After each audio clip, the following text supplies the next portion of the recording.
वचनामृत 16 भाव से ही गुरु कृपा भगवत कृपा। गुरु जी कहे छे, हुकूमत से काम नहीं चलेगा, गुरु और ईश्वर भाव के भूखे होते हैं। एक साधक ने कहा, जल्दी साधन बताओ, नहीं तो मैं अब हाथ धो डालूंगा और कभी साधन नहीं करूंगा। किसी साधक ने सदगुरुदेव श्री से हट करके भगवत प्राप्ति के साधन शीघ्र ही बता देने की मांग की, तो पूज्य श्री ने उसे जो कहा वह ऊपर बताया है। इनके समर्थन में उन्होंने एक दृष्टांत दिया जो नीचे हम बात करेंगे। एक आदमी लोहे का सोना बनाना जानता था। उस विद्या को सीख जाने की अकबर की इच्छा हुई। उसको बुलाकर हुकूमत से विद्या सीख लेने का अकबर का इरादा था। बीरबल ने अकबर का इरादा जानकर उसे सलाह दी कि हजूर प्रेम से नम्र होकर ही विद्या मिल सकेगी, हुकूमत से नहीं। पर राजमद होने से अकबर ने उसकी सलाह न मानी। उसने तो आदेश दे दिया और उस आदमी को कैद पकड़ा। फिर प्रतिदिन उससे वह विद्या सिखाने को पूछने लगा। उसने हुक्म किया कि जो वह न माने तो कुछ दिनों में उसे मौत की सजा का फरमान करना। उस आदमी को प्रतिदिन कैद में रुआब से पूछने पर वह, मैं यह विद्या जानता ही नहीं हूँ, ऐसा ही उत्तर देते रहा। बीरबल हजाम का वेश लेकर चुपकी से जेल में जाकर उसकी हजामत करता रहा, पैर भी दबाते रहा और वहां उसका प्रेम प्राप्त करते रहा। बादशाह के हुक्म के अनुसार अंतिम फांसी का दिन आ गया। तब उस आदमी ने सोचा, बेचारा कितने प्रेम से मेरी सेवा कर रहा है। फांसी मिलने पर तो यह विद्या मेरे साथ ही मर जाएगी, तो इस नाई को सोना बनाना सिखा देना अच्छा है। और रात में जेल के भीतर ही चुपके से उसको सिखा दिया। दूसरे दिन फांसी का समय होने पर अकबर ने अंतिम बार पूछा, पर उस आदमी ने तो इनकार ही किया कि वह जानता ही नहीं। और फांसी का हुक्म होते ही बीरबल ने कहा, महाराज, हुकूमत से नहीं हो सका सो खुशामत से हो गया है। अकबर समझ गया कि विद्या आ गई है और यह अपनी भूल थी। उस आदमी को छोड़ दिया गया। कोई पण विद्या के ज्ञान प्राप्त करवा माटे विनययुक्त प्रणिपात, વારંવાર અને સર્વગ્રાહી પ્રશ્નો તથા સેવા જરૂરી છે. તે શ્રીમદ ભગવદ્ ગીતામાં જણાવ્યું છે. ગીતાના 5મા અધ્યાયના 34મા શ્લોકમાં આ હોય તો જ તત્વ જાણનારા જ્ઞાનનો ઉપદેશ કરે છે. હઠ, સત્તા, ડરામણી કે ધરણા તેમજ ત્રાગા કરવાથી સામાન્ય જ્ઞાન પણ કોઈ આપતું નથી, તો અધ્યાત્મ જ્ઞાનની તો વાત જ શી કરવાની. वचनामृत 17 में पूज्य श्री कहे छे कि गुरु आज्ञा के पालन से ही पूर्णता की प्राप्ति होती है। अपने पूज्य गुरुदेव और प्रभु के स्मरण, जप और शरणागति का सतत ख्याल रखना। गुरु आज्ञा के पालन से गार्गी, मैत्रेयी, चुड़ाला आदि पूर्ण हुए हैं। सदगुरु અને પોતાના ઇષ્ટનું સતત अनुसंधान रहे તે અધ્યાત્મ માર્ગે ઉન્નતિ માટે અતિ આવશ્યક છે. ઈષ્ટદેવના મંત્રના જપથી અને તેમના સ્મરણથી તથા હું તેને શરણે છું અને તે મારા શરણે જવા યોગ્ય એવા શરણ્ય છે, આ વાતનું નિરંતર સ્મરણ રહે તે જરૂરી છે. આવું જ પોતાના સદગુરુ પરત્વે પણ થવું જોઈએ. ઈષ્ટદેવ દેખાતા નથી, પરંતુ પરમાત્મા સાથે અભેદાત્મક સ્થિતિ જેમની થઈ ચૂકી છે તે શ્રોત્રિય અને બ્રહ્મનિષ્ઠ સદગુરુદેવ તો નરરૂપ હરિ જ હોઈને પ્રત્યક્ષ દેખાય છે. આવા નરરૂપ હરિની આજ્ઞાનું પૂર્ણતઃ પાલન કરવામાં આવે તો શિષ્યનો જીવ ભાવ ચાલ્યો જાય છે અને તે પણ પરમાત્મા સાથે અભેદાત્મક અદ્વૈત પામે છે. બૃહદ આરણ્યક ઉપનિષદમાં આવતી કથા પ્રમાણે જનક વિદેહીની અધ્યાત્મ સભામાં ગાર્ગી વાચકનવી બ્રહ્મજ્ઞ યાજ્ઞવલ્ક્યજીને ધારદાર પ્રશ્નો પૂછ્યા, જેના ઉત્તરથી ગાર્ગીના મનનું સમાધાન થઈ જાય છે અને તે યાજ્ઞવલ્ક્યજીને બ્રહ્મનિષ્ઠ તરીકે સ્વીકારે છે અને પૂર્ણ જ્ઞાન પ્રાપ્ત કરે છે. એ જ ઉપનિષદમાં આવતી કથા પ્રમાણે યાજ્ઞવલ્ક્ય જ્યારે સંન્યસ્ત અવસ્થામાં જ્ઞાનમય જીવન જીવવા આશ્રમ છોડવા માંગે છે, ત્યારે પોતાની સંપત્તિના 2 ભાગ કરીને પોતાની બંને પત્નીઓ મૈત્રેયી અને કાત્યાયનીને વેચી દેવાનો પ્રસ્તાવ કરે છે. કાત્યાયની સામાન્ય પ્રાકૃત સ્ત્રી હતા, તેથી તે સંપત્તિ સ્વીકારી લે છે.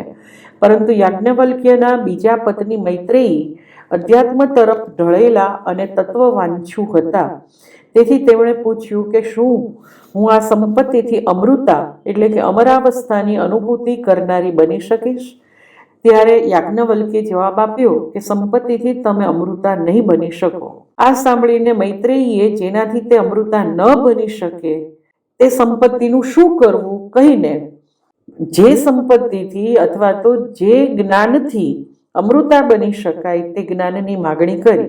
યાજ્ઞવલ્ક્યને તે પ્રસ્તાવ બહુ ગમ્યો અને પછી તેમણે તેને બ્રહ્મ જ્ઞાનનો ઉપદેશ કર્યો, જે અક્ષરશઃ અમલમાં મૂકવાથી મૈત્રેયી છે તે પૂર્ણાવસ્થા પામ્યા. યોગ વસિષ્ઠ રામાયણમાં ચુડાલાની કથા આવે છે. તે પણ બ્રહ્મજ્ઞાની બન્યા હતા. ચુડાલાનું આખ્યાન શ્રી યોગ વાસિષ્ઠ ગ્રંથમાં પ્રાપ્ત થાય છે. મહર્ષિ વસિષ્ઠે શ્રીરામને વર્ણવ્યું છે અને કુલ 34 સર્ગમાં છે.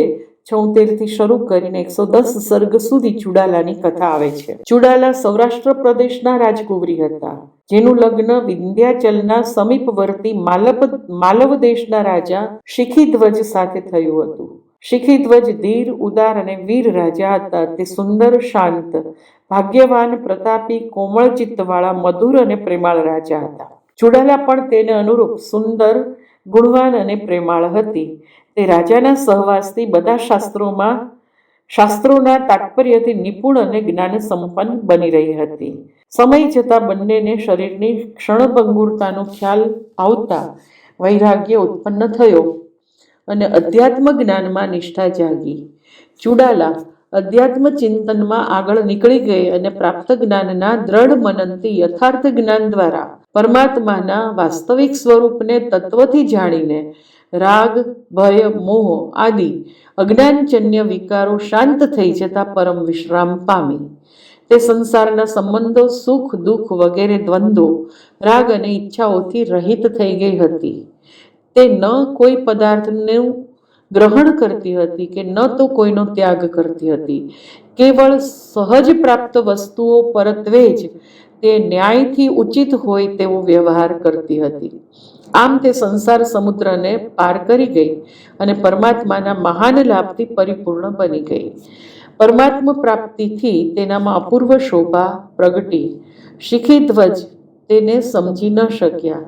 તેણે એકાંતમાં યોગાભ્યાસ કરી અનેક સિદ્ધિઓ પણ પ્રાપ્ત કરી. શિખીધ્વજને તેણે જ્ઞાનામૃતનો વારંવાર ઉપદેશ કર્યો હતો. અંતે તેને સાચો વૈરાગ્ય પ્રાપ્ત થયો અને વન ગમન કરી તે જપપરાયણ બની રહ્યા. ચુડાલાએ રાજાના ભવિષ્યનો વિચાર કરી રાજ્ય શાસન સંભાળ્યું. કેટલાક સમય પછી રાજાને ચુડાલાએ પોતાની યોગ સિદ્ધિથી બ્રાહ્મણ બટુ સ્વરૂપ લઈ જ્ઞાન પ્રદાન કર્યું. શિખીધ્વજના કામ, ક્રોધ, લોભ તદ્દન નથી રહ્યા. તેની આકરી કસોટી પણ કરી. અંતે શિખીધ્વજને પણ પરમાત્મ પ્રાપ્તિ થતાં બંને રાજધાનીમાં આવી જ્ઞાન સ્થિતિમાં રહીને જ લાંબો સમય રાજ્ય શાસન કર્યું. આમ મહારાણી ચુડાલા મહાન સ્ત્રી રત્ન હતા. આમ ગુરુ આજ્ઞાનું પ્રામાણિકતાથી પાલન કરવાથી, ગુરુની આજ્ઞાને પૂર્ણ શ્રદ્ધાથી અમલમાં મૂકવાથી આ 3 સ્ત્રીઓ તથા અન્ય આચારવાન વ્યક્તિઓ પૂર્ણતાને પામ્યા છે. તે જ્વલંત દ્રષ્ટાંતોને અનુલક્ષીને પૂજ્યશ્રી જણાવે છે કે આ જ રીતે જો ગુરુ આજ્ઞાનું પૂર્ણતઃ પાલન કરવામાં આવે તો આજ્ઞાપાલક કોઈ પણ વ્યક્તિ, પછી તે ભલે સ્ત્રી હોય, શુદ્ર હોય, વૈશ્ય હોય કે અન્ય કોઈ પણ હોય, જરૂર પૂર્ણ પુરુષોત્તમ પરમાત્માને પામીને પૂર્ણ બની રહે છે. સદગુરુ સૌરભ ભાગ 1માં વિભાગ 2નું પ્રકરણ 4નું 18મું વચનામૃત આપણે વાંચીએ છીએ. शंकाओं के उत्तर पात्रता के अनुसार। जिज्ञासु को अपनी शंकाएं गुरुदेव से पूछनी चाहिए, पर उत्तर जिज्ञासु की पात्रता देखकर लायकात से ही मिलता है। पात्राधार से घृत और घृताधार से पात्र होता है। पात्रानुकूल प्रत्युत्तर ही जीवन में असरकारक हो सकता है। नहीं तो जीवन विचारों में ही चला जाता है। अध्यात्म मार्गे प्रस्थान करનારને સાધન કરતા કરતા કોઈ બાબત પરત્વે શંકાઓ ઉદ્ભવે છે.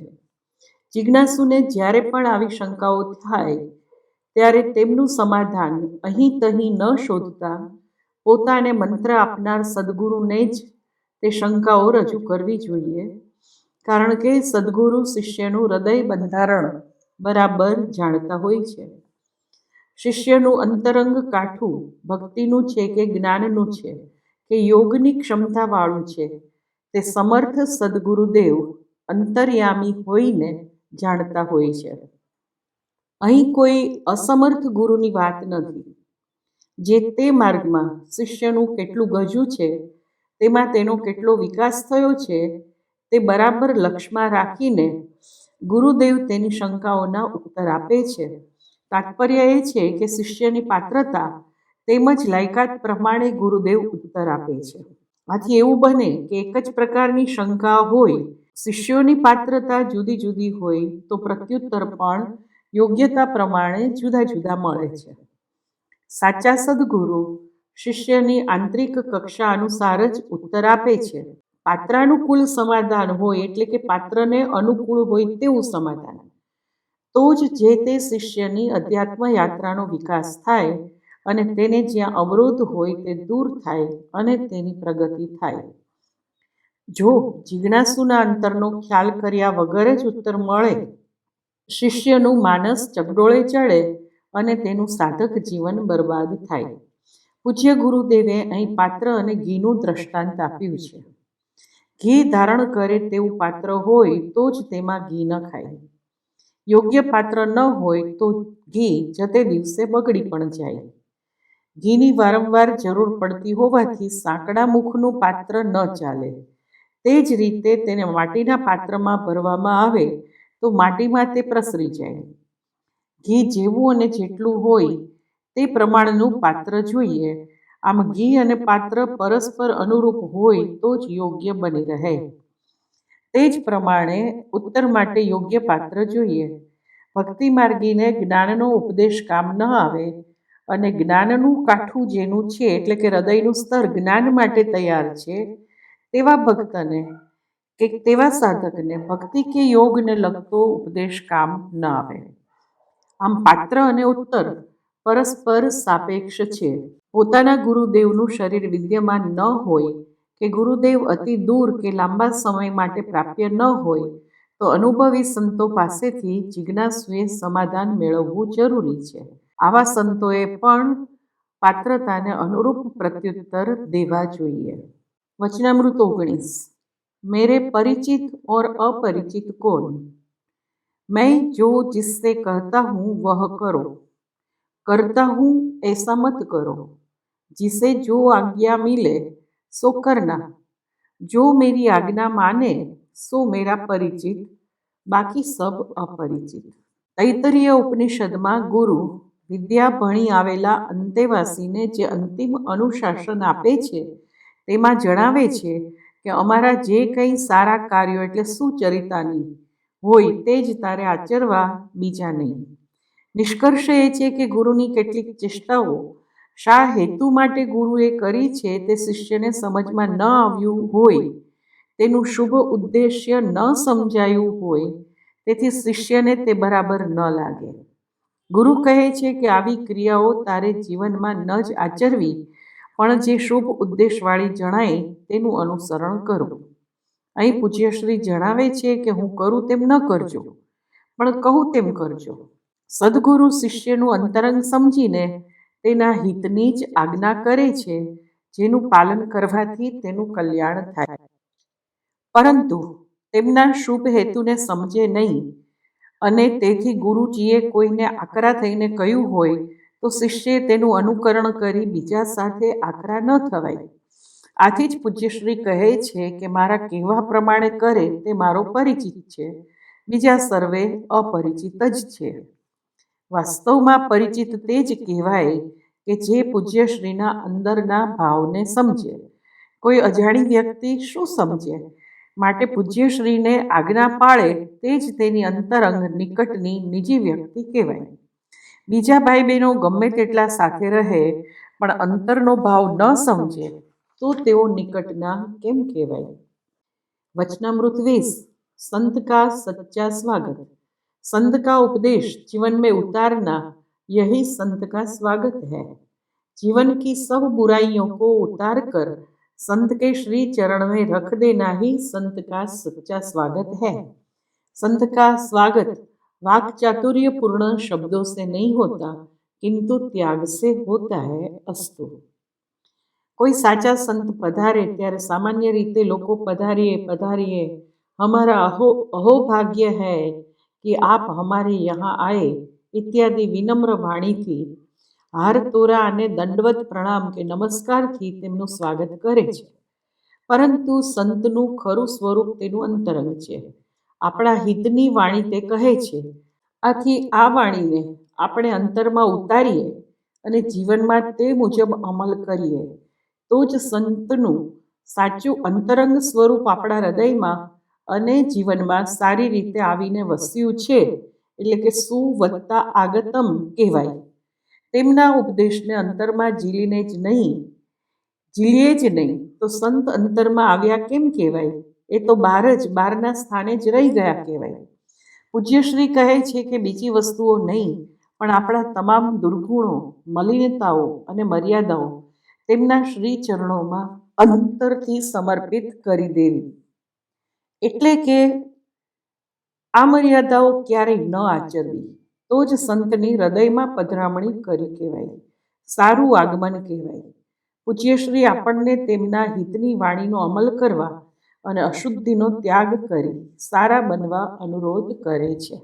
વચનામૃત 21માં શ્રદ્ધા વિશે જણાવતા કહે છે પૂજ્યશ્રી, श्रद्धा फलती सर्वत्र, मुझ में कुछ है ऐसा नहीं है, तुम्हारी श्रद्धा ही फलित हो रही है। एवा अनेक प्रसंगों बन्या छे के पूज्य सद्गुरु श्रीनी अप्राकृत अने अतीन्द्रिय शक्तिथी ते बन्या होय तेम स्पष्ट जणाय। पूज्यश्री तेनुं स्पष्टीकरण करता के आ सर्व साधक भक्तनी श्रद्धानुं फळ छे। श्रद्धा फलती सर्वत्र, न मंत्रो न च देवता। श्रद्धा ज बधे फळे छे, खरेखर नथी तो मंत्रफळ के न तो देवता। पूज्यश्री आ रीते आपणी श्रद्धा वृद्धि करता तेमां पूज्यश्रीनी सत्य संकल्प शक्ति पण काम करती हशे, छतां तेओनुं अमानित्व एटले पोते माननो उपयोग मान प्राप्त करवानी इच्छा न राखवी एने अमानीपणुं, छतां तेओनुं अमानित्व एवुं हतुं के तेओ पोते निरहंकृत એટલે કે મેં આ કર્યું નથી તેમ જ રહેતા અને જીવો પર કરુણા કરતા। ગુરુ ભોગીની કુમુદબેને જે નોંધ્યું છે તે અહીં આપું છું। श्री गुरुदेव ने स्पष्ट कहा कि चमत्कार कभी होता ही नहीं है, इसलिए न तो मुझे चमत्कारों में श्रद्धा है न तो मैं चमत्कारों में मानती हूँ। यह इसलिए कहना पड़ रहा है कि पुस्तक में कुछ ऐसी घटनाएं पढ़ने में आएंगी कि ऐसी घटनाएं और कोई मुझसे कहता तो मैं भी विश्वास नहीं करती, परंतु जो घटनाएं मेरे सामने ही घटित हुई है या स्वयं मेरे पर बीती है और मेरी ठोस अनुभूति में आई है, उनका अविश्वास मैं कैसे कर सकती हूँ? इतने पर भी चमत्कार है ऐसा मैं नहीं मानती हूँ। मैं समझती हूँ कि श्री गुरुदेव ने अत्यंत कृपालुता से अपनी सर्वसमर्थ शरणागत वत्सलता का इस प्रकार थोड़ा साक्षात्कार कराया है। कलिमलग्रस्त तर्कपूर्ण बुद्धियों के सामने परम तत्व के परम ऐश्वर्य को अपने माध्यम से अभिव्यक्त करके श्री गुरुदेव ने अवश्य ही जीवों को कल्याणपूर्ण दिव्य पद का स्पष्ट दर्शन कर दिया है। प्रथम भाग में जे भूमिका लखायेली छे श्री गुरुदेव की सन्निधि में, तेमांथी एनी भूमिकामांथी बेननुं आ विधान बेनना विधानो लेवामां आव्या छे। आ परथी स्पष्ट जणाय छे के पूज्य सद्गुरुदेव श्री जीवोना कल्याण माटे ज क्यारेक पोतानामां प्रगटेल परमात्मा शक्ति करुणाथी प्रेराईने प्रयोजता, नहीं के चमत्कारथी प्रभावित करवा माटे। પૂજ્યશ્રીમાં જેમની જેવી શ્રદ્ધા તેવું કાર્ય તેમની કરુણાથી થઈ જતું. તેઓ સ્વયં નિર્માની રહેતા. वचनामृत 22। गुरु कृपा और ईश्वर कृपा सर्व साधिका। गुरु कृपा या ईश्वर कृपा हो जाए तो सब बन जाए। સદગુરુમાં ભગવાન પ્રગટ થતા હોય છે. આથી ગુરુ કૃપા અને ઈશ્વર કૃપાનું સરખું મહત્વ છે. પરમાત્માને નહીં પામેલા ઢોંગી ગુરુની કે અલ્પસિદ્ધ ગુરુની કૃપાની અહીં વાત નથી. શ્રોત્રિય અને બ્રહ્મનિષ્ઠ ગુરુની કૃપા જ સર્વ શુભ આપે છે. સબ બન જાય એટલે વ્યવહારિક શુભ અને સાત્વિક કાર્ય સિદ્ધ થાય છે કે જેથી જીવનું પારમાર્થિક ભલું થાય છે અને પરમાત્મા સુખ પણ પ્રાપ્ત થાય. આમ ઐહિક અને પરમાર્થિક બંને પ્રકારના હિત સદગુરુ કૃપા અથવા ઈશ્વર કૃપાથી થાય છે. લાંબા લાંબા દંડવત પ્રણામો કે આડંબરી પૂજાથી કૃપાની પાત્રતા નથી આવતી, પરંતુ સદગુરુના તેમજ ભગવાનના સદવચનોનું આચરણ કરવાથી તેમજ અંતરના શ્રદ્ધા, વિશ્વાસ અને પ્રેમથી જ તે આવે છે. सच्ची गुरु सेवा। वचनामृत 23। मेरी सच्ची सेवा यह है कि આજ્ઞા પાલન और ભજન કરો। સામાન્ય રીતે એવું માનવામાં આવે છે કે સદગુરુ કે સાચા સંતને સુવિધા આપવી, તેમની શારીરિક જરૂરિયાતો પૂરી કરી આપવી, તેમના હાથ પગ માથું દબાવ્યા કરવા, તેમની રહેણી અને પ્રકૃતિ પ્રમાણે તેમના માટે રસોઈ કરી તેમને યોગ્ય સમયે ભોજન કરાવવું, તેમના નિવાસની કાળજીથી સાફસૂફી કરવી, આસન તેમજ શૈયાને ઝાટકીને વ્યવસ્થિત કરી દેવા, વાસણ માંજી દેવા, પાણી ભરી દેવું, સાજા માંદા હોય તો ઉપચાર કરવા વગેરે તેમની સેવા છે. આ માટે બેમત નથી કે તે તેમની સેવા જ છે. સંતોની આ પ્રકારની સેવા કરવાનું મળે તે સંત કૃપા અને ભગવત કૃપા છે. બહુ ઓછી વ્યક્તિઓને આવો લાભ મળે છે. મન, વચન અને શારીરિક શ્રમથી સેવા કરવી તે પરમાત્મા સેવા જ છે.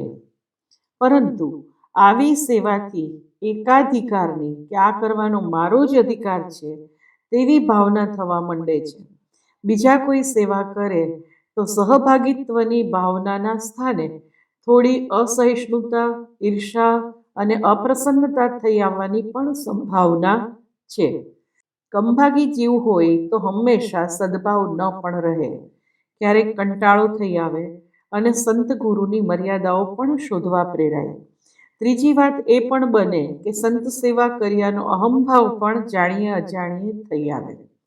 ચોથી વાત એ છે કે જાણે કે સંતને મળવું, તેમના દર્શન કરવા, તેમની સાથે વાતચીત કરી માર્ગદર્શન લેવું વગેરે કોઈ કરવા માગે તો સંત સદગુરુ ઉપર પોતાનો હક માની પોતે વચ્ચે વિધિ નિષેધ કરવા મંડી પડે છે. જેમ મોટા અધિકારી કે પ્રધાનને મળવું હોય તો ચપરાસી, ક્લાર્ક વગેરે માનવા માંડે છે કે અમને અવગણીને મળવું શક્ય જ નથી. તેમ સંતના સેવકના મનમાં પણ આવી વૃત્તિ થવા માંડે છે.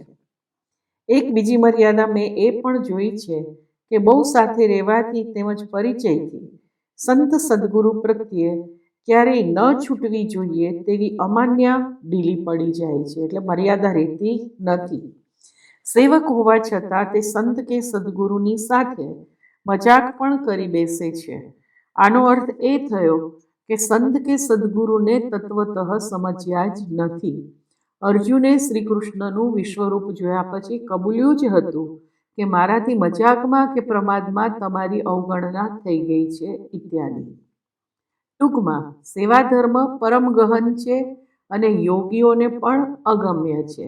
સેવા ધર્મ પરમ ગહનમ યોગિનામપ્યગમ્યમ. માયાનું વર્ચસ્વ જ્ઞાનીઓ પર પણ બની રહે છે તેમ દુર્ગા સપ્તશતીમાં જણાવ્યું છે. તો સામાન્ય સેવકની તો વાત જ ક્યાં રહી. જ્ઞાનીનામપી ચેતાંસી દેવી ભગવતી હિસા બલાદાકૃષ્ય મોહાય મહામાયા પ્રયચ્છતિ. ખરેખર તે દેવી ભગવતી મહામાયા જ્ઞાનીઓના મનને પણ બળપૂર્વક આકર્ષીને મોહને આપી દે છે, એટલે કે મોહમાં તેને ધકેલે છે. પૂજ્યશ્રી અહીં ઉપર જણાવેલી સેવાને અમાન્ય નથી ગણતા.